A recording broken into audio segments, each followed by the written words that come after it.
প্রিয় দর্শক, অবশেষে উপদেষ্টা আসিফ মাহমুদ নির্বাচন নিয়ে মুখ খুললেন।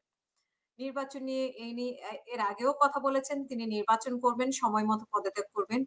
কিন্তু নির্বাচন আসলে কনফার্ম হওয়া পর্যন্ত, এটা আমরা আগেই বলেছিলাম যে উনি অপেক্ষা করছেন যে নির্বাচনের তফসিল ঘোষণার আগে পরে বা ঠিক সমসাময়িক সময়ে উনি পদত্যাগ করবেন। ঠিক আজকে তিনি সেরকম একটা ঘোষণা দিয়েছেন। ঢাকার উনি ভোটার হয়েছেন এবং ঢাকা থেকেই উনি নির্বাচন করবেন এমনটাই বলা হয়েছে।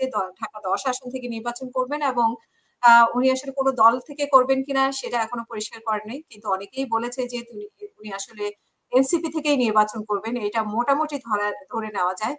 এনসিপি থেকে নির্বাচন করবেন এবং বিএনপির সাথে জোট হলে সেই বিএনপির কোটা দেওয়া হবে কিনা, যেহেতু এই আসনটি এখনো খালি রাখা হয়েছে, সেটা একেবারে উড়িয়ে দেওয়া যায় না। নির্বাচনে আসলে বিশাল একটা খেলা হচ্ছে। এই খেলা আসলে কোথায় গিয়ে থামে? এনসিপি এবং জামাত যেরকম নির্বাচনের প্রস্তুতি নিচ্ছে, ঠিক তেমনি তারা আবার গণভোটের কথা বলছে, আইনে জুলাই সনদে আ জুলাই সনদের আইনের বৈধতার কথা বলছে, বিভিন্ন ধরনের অভিযোগ রাখছে। কিন্তু ভিতরে আম নির্বাচনে যেই প্রস্তুতি সেটাও কিন্তু নিচ্ছে। মানে নির্বাচন হয়ে গেলে নির্বাচনকে ধরা যাবে। মানে কোন দিকে ছাড় দেওয়া যাবে না।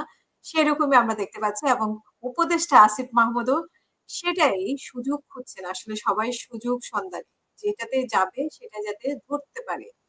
তেমনি আজকে নির্বাচনের ব্যাপারে নিশ্চিত করেছেন, এখনো কোনো রাজনৈতিক দলে যোগ দেওয়ার বিষয়ে সিদ্ধান্ত হয়নি এবং কিন্তু সিদ্ধান্ত না হলেও আমরা জানি যে উনি এনসিপির সাথে প্রায় বৈঠক করেন, আড্ডা দেন, যেহেতু উনারা বন্ধু-বান্ধব। তো আরো যেটা বলা হয়েছে যে কোন দলে যোগ দেওয়ার পরিকল্পনা আছে কিনা, এমন জানতে চাইলে বলা হয় যে কোন দলে যোগ দেব কিনা তা নিয়ে এখনো কারো সাথে আলোচনা হয়নি এবং ২ বার যেহেতু ভোটের সুযোগ পেয়েছি, ভোট দেওয়ার সুযোগ পেয়েছিলাম কিন্তু ভোট দিতে পারিনি।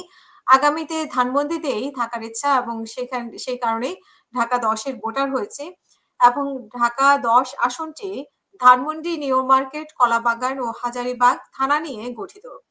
বিএনপি এখনো এই আসনের প্রার্থী ঘোষণা করেনি। তবে জামাত ইসলামী সুপ্রিম কোর্টের আইনজীবী জসিম উদ্দিন সরকারকে প্রার্থী হিসেবে ঘোষণা করেছেন। এর আগে আসিফ মাহমুদ কুমিল্লা ৩ মুরাদনগর আসনে ভোটার ছিলেন এবং এরকম সময়ে গুঞ্জনও উঠেছিল তিনি কুমিল্লা থেকেই নির্বাচন করবেন এবং মুরাদনগর থেকে তিনি নির্বাচন করবেন। বিভিন্ন সুবিধাও তিনি নিচ্ছিলেন।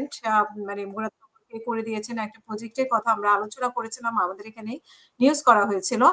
সো আসলে এখন বিএনপি যদি জোটে যায় তাহলে তাদেরকে আ মানে বিএনপির সাথে এনসিপি জোট হলে সেই আসনটা ছেড়ে দেবে কিনা। আর সবচেয়ে একটি বড় বিষয় যে আসিফ মাহমুদ সবসময় লোভনীয় জায়গাগুলো পছন্দ করেন। যেমন এখন লোভনীয় মন্ত্রণালয়ে তিনি আছেন, ঠিক তেমনি লোভনীয় আসন যেটা একেবারে ঢাকার হার্ট, সেই আসনটিতে উনি নির্বাচন করতে যাচ্ছেন।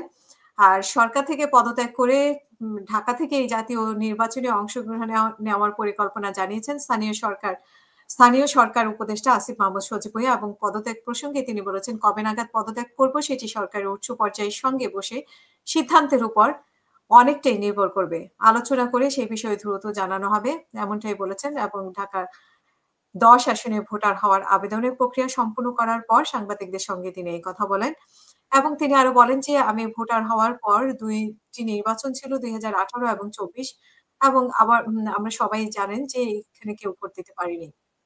সবচেয়ে গুরুত্বপূর্ণ বিষয় হচ্ছে যে উনি আ আমার মনে হয় যে সবকিছু কনফার্ম, মানে এটা আমার ধারণা একান্ত ব্যক্তিগত। সবকিছু কনফার্ম হয়ে উনি আসলে ভোটার হয়েছেন যেহেতু উনি এলাকার নির্বাচন করবেন। সো দেখা যাক কি চমক নিয়ে আসছেন। আ সবাই ভালো থাকবেন। কমেন্ট বক্সের মাধ্যমে আপনাদের মতামত জানাবেন। আসসালামু